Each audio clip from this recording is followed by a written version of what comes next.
Dhe një çështje tjetër të Berisha, juve keni deklaruar në disa konferenca, po edhe sot sapo e theksuat që jeni në akord të plot dhe jeni dakord me të gjitha rekomandimet që ka sjell OSBE ODIHR. Por në mesin e rekomandimeve që OSBE ODIHR ka sjell, që shumë prej tyre janë dhe kërkesat tuaja, është edhe çështja e depolitizimit të administratës zgjedhore. Jeni dakord edhe me këtë pikë të rekomandimeve të OSBE ODIHR? Ky problem është i negociueshëm, do negociohet, mbasi vetë OSBE ODIHR ka meritën e veçantë të stigmatizoj jo terroriste, por aty afër në rrafshin politik për zgjedhjet patronazhiste. Ju e morët vesh tani që patronazhistët u bën personazh, ju rryr si balluku në raportin e IBAR. A e lexuat raportin?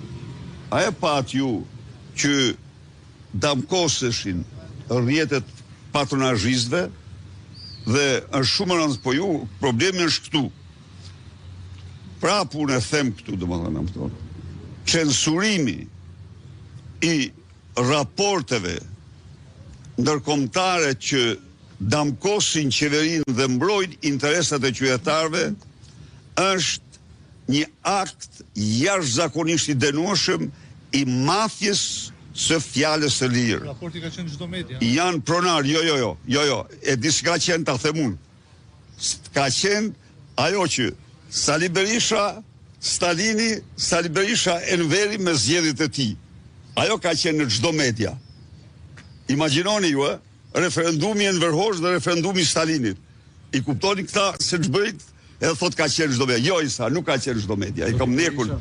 Mund ta kenë cituar, por nuk e kanë lexuar pjesët të cilat janë jetike. Ja, për shembull, për herë të parë që në raportet e Bashkimit Evropian damkosen rrjetet patronazhiste. A e thatë ju që kjo është hera e parë? Nuk e thatë. A e cituat ju këtë rresht? Nuk e cituat. Prandaj edhe unë nuk kam tendencë të mohoj asgjë, por natyrisht do mbroj interesat e qytetarëve. Ju doni ta bëni, nuk u lanë pronar. Ky është problemi. Është pa vërtet, po. Zoti Berisha, prej zgjedhjeve të 11 majit vitit kaluar, ju keni përmendur kanabisin, që është mbjell. Tani duke qenë se kanë kaluar më shumë se një vit, hashashi ku është? Hashashi, shko te kullat. Shif kullat, aty ke hashash dhe kokainë se kanë kullar buridhë.